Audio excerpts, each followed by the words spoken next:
This channel does not promote any violent, harmful, or illegal activities. All content provided by this channel is meant for an educational purpose only. India জোটের হাল তবে কি আবার মমতা বন্দ্যোপাধ্যায়ের হাতে? এবার মমতার নেতৃত্বকে খোলাখুলি সমর্থন লালু প্রসাদ যাদবের। অখিলে শরদ পাওয়ারের পর এবার মমতাকে সমর্থন লালুর। গতকালই আপনাদের শুনেছিলাম সেই বক্তব্য। মমতার নেতৃত্বে আস্থা জানায় জগন ওয়াইএসআর এর কংগ্রেসও। রাহুল গান্ধীর নেতৃত্ব নিয়ে ইতিমধ্যেই প্রশ্ন তুলে দিয়েছে সপা এবং উদ্ভব শিবির। कांग्रेस उसकी आपत्ति जता रही है लालू जी। कांग्रेस की जताने से नहीं हो, ममता को दो।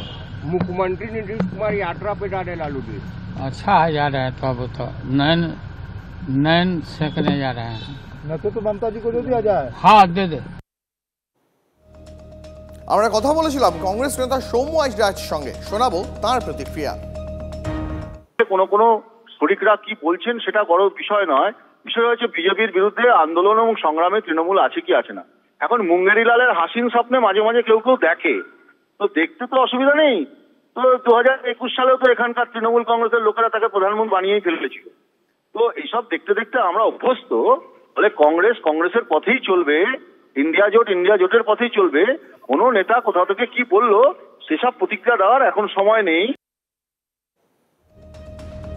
এই মুহূর্তে আমাদের সঙ্গে টেলিফোন লাইনে রয়েছেন বিজেপি নেতা জগন্নাথ চট্টোপাধ্যায়। জগন্নাথ, ইন্ডিয়া জোটের হাল মমতা বন্দ্যোপাধ্যায়ের হাতে, কারণ লালু প্রসাদ যাদবও এবার সরাসরি বলে দিলেন তিনি মমতার নেতৃত্বকে সমর্থন করছেন। কোথাও কি আপনার মনে হচ্ছে যে রাহুল গান্ধীর নেতৃত্বে অনাস্থা এবং মমতার ওপর আস্থা দেখাচ্ছে ইন্ডিয়া জোট? আপনার প্রতিক্রিয়াও জানবো।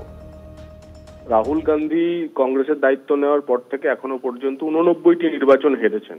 আর কতগুলি নির্বাচন হারলে পরে কংগ্রেস তাকে শিক্ষানবিশ নেতা হিসেবে মেনে নেবে? নরেন্দ্র মোদীকে চ্যালেঞ্জ করা তো ছেড়েই দিন। তো যার ফলে ইন্ডি জোটের মধ্যে এদের যে টানাপোড়েন চলছে সেটা আরো স্বাভাবিক থাকবে এবং ইন্ডি জোট আর কিছুদিনের মধ্যেই ভেঙে যাবে।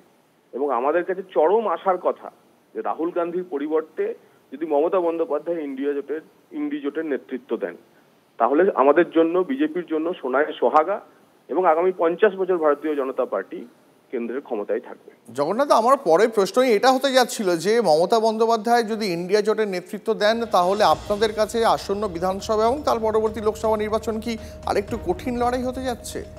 দেখুন, ইন্ডি জোটের মধ্যে যে টানাপোড়েন তা তো আপনারা গত কয়েকদিন ধরে কভার করেছিলেন। এখানে পিসি ভাইপোর মধ্যে লড়াই চলছে। তো আবার হঠাৎ করে নতুন করে পিসি ভাইপোর লড়াইয়ের প্রভাবে কি পরিস্থিতি দাঁড়ায় সেটাই আগে পিসি এবং ভাইপো ঠিক করুক।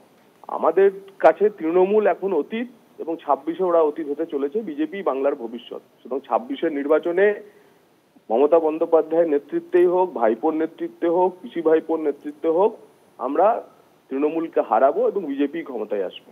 অনেক ধন্যবাদ আপনাকে। কথা বলছিলাম বিজেপি নেতা জগন্নাথ চট্টোপাধ্যায়ের সঙ্গে। আপনাদের নিশ্চয়ই মনে আছে গতকাল শুভেন্দু অধিকারী, রাজ্যের বিরোধী দলনেতা, তিনিও এই ইন্ডিয়া জোটের নেতৃত্বকে কটাক্ষ করেছিলেন। কি বলেছিলেন শুভেন্দু অধিকারী গতকাল, শোনাই আর একবার।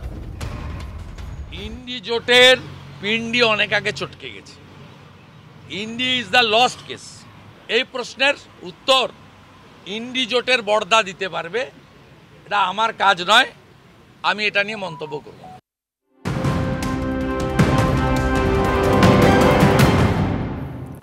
প্রশ্ন হচ্ছে যে ইন্ডিয়া জোটের হাল তাহলে কি এবার মমতা বন্দ্যোপাধ্যায়ের হাতে? মমতার নেতৃত্বকে খোলাখুলি সমর্থন লালু প্রসাদ যাদবের। অখিলেশ শরদ পাওয়ারের পর এবার মমতাকেও সমর্থন লালুর। নজর রাখবো পরের খবরে। মমতাকে ইন্ডিয়া জোটের নেত্রী করার জোরালো দাবির আবহের মধ্যেই দিল্লিতে শরদ পাওয়ারের সঙ্গে বৈঠকে বসছেন প্রাক্তন মুখ্যমন্ত্রী অরবিন্দ কেজরিওয়াল। জানি রাখি এই মুহূর্তে আপনাদের আরো একটা বড় খবর। মমতাকে ইন্ডিয়া জোটের নেত্রী করার জোরালো দাবির আবহেই দিল্লিতে শরদ পাওয়ারের সঙ্গে বৈঠকে বসতে চলেছেন প্রাক্তন মুখ্যমন্ত্রী অরবিন্দ কেজরিওয়াল। আরো বিস্তারিত জানবো নয়াদিল্লি থেকে জ্যোতির্ময় রয়েছেন আমাদের সঙ্গে। জ্যোতির্ময়, দেখো, আগামী বছরের একেবারে প্রথমার্ধেই দিল্লিতে বিধানসভা নির্বাচন হতে চলেছে এবং কংগ্রেস ইতিমধ্যেই আম আদমি পার্টি ঘোষণা করে দিয়েছে যে কংগ্রেসের সঙ্গে তারা নির্বাচন লড়বে না। অর্থাৎ লোকসভা নির্বাচনে আমরা দেখেছি যে কংগ্রেসের হাত ধরে নির্বাচন লড়েছে আম আদমি পার্টি এবং তাদের বিভিন্ন জায়গায় ভরাডুবি হয়েছে। হরিয়ানা নির্বাচনেও সেই একই ছবি দেখা গিয়েছে। ফলত কংগ্রেসের হাত ছেড়ে এবার তারা লড়ার সিদ্ধান্ত নিয়েছে এবং ইতিমধ্যেই 2 দফায় প্রার্থী তালিকা ঘোষণা করে দিয়েছে আম আদমি পার্টি।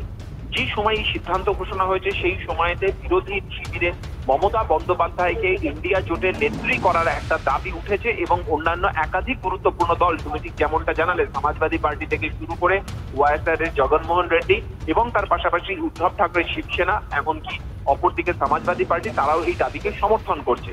আর ঠিক সেই সময় শরদ পাওয়ারের সঙ্গে অরবিন্দ কেজরিওয়ালের বৈঠক যথেষ্ট তাৎপর্যপূর্ণ। তার কারণ শরদ পাওয়ার তিনি কংগ্রেসের সঙ্গে জোট বেঁধে মহারাষ্ট্র নির্বাচন লড়েছেন এবং মহারাষ্ট্রে বিরোধী জোটের কার্যত ভরাডুবি হয়েছে।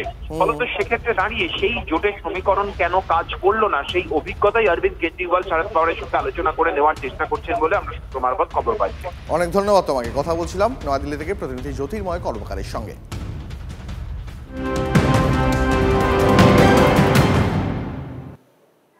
সংসদের শীতকালীন অধিবেশনে বিক্ষোভের আঁচ। গতকালের পর আজও আদানি ইস্যুতে বিক্ষোভ। সংসদ চত্বরে কালো ব্যাগ হাতে বিক্ষোভ। কংগ্রেস সাংসদদের বিক্ষোভের নেতৃত্বে রাহুল গান্ধী। আপনারা দেখতে পাচ্ছেন সেই ছবি। সংসদের শীতকালীন অধিবেশনে আজও বিক্ষোভের আঁচ। গতকালের পর আজও আদানি ইস্যুতে বিক্ষোভ। সংসদ চত্বরে কালো ব্যাগ হাতে বিক্ষোভে কংগ্রেস সাংসদরা।